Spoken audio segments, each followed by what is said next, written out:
Hello, hello, my friends. Welcome to the Sunshine Study. It is joyous to be with you.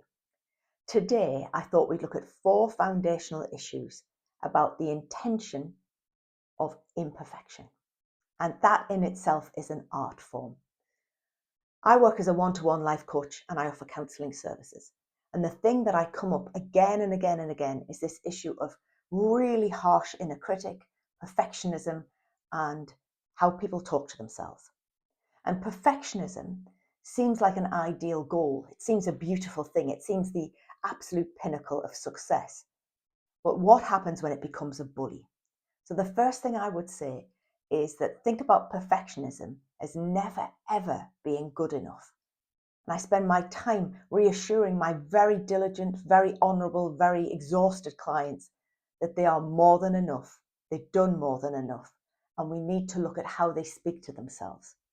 Do they speak to themselves with a nasty, harsh tone? Have they done that for year after year after year and it's got nastier and nastier and they've justified it as in, I want to be humble, I can't let myself get too full of myself, it pushes me on, it's good to drive. Well, it's not good to drive yourself into the ground. And there is a culmination of that kind of inner thinking that never ends in a good place. And what we have to do in sessions is roll back from that and work out where that came from. So could we start to think of perfectionism in its extremes as bullying? And it may be that somebody else has bullied you and you've just taken that on.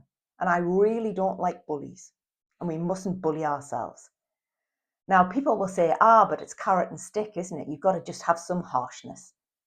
I'm not sure good people need harshness. Other people might, but the people I interact with, and especially my clients, work very hard. They've worked too hard for too long, and there has been some incident in life that has been imposed on them to slow them down. And that might be a time to pause and reset and reevaluate. Use that difficulty wisely and we can get back on track. Use it badly and things often get worse. So think about perfectionism. Where are you on the scale, the trajectory of perfectionism? If you're very happy with excellence, with doing your very best, with fulfilling your potential, with having ambitious hope and ambitious action that is consistent, honourable and generous, I think that's wonderful. If you are never ever satisfied with yourself, if nobody and nothing is ever good enough, if you're continually disappointed, if you're very easily offended, if you're easily let down or insecure, if you're uncomfortable with the success of other people, there's something going on there, something that needs addressing. And that perfectionism and that bullying is just leaking out. And do you ever actually feel content or proud of yourself quietly? Now, of course, we want to be wise. Of course, we want to be humble. But we do not want to cripple ourselves with never-ending goals that can never be reached to the standard that the but you could have, or you should have, or what about if? That just tortures you. So if you could think about perfectionism as a bully, suddenly reduces its power, doesn't it? Can you make peace with loveliness? We can ditch perfectionism and take up joy. We can ditch perfectionism and strive for exquisite effort. We can get an outcome that's excellent, but our effort is the outcome that's excellent too. So if you stop bullying yourself and you trade perfectionism for remarkable endeavour, I think you have a better chance of success in whatever field you wish to be in, or you may just have more peace. And I think both of those are very valuable. And can you loosen the grips of the perfectionist bully and just give yourself some grace? I nearly always say to clients in every session, I think you need to give yourself an inch of credit here. I think you've put up with this for a long time, with great valour and great intellect and great industry and great integrity. Those things can all thrive.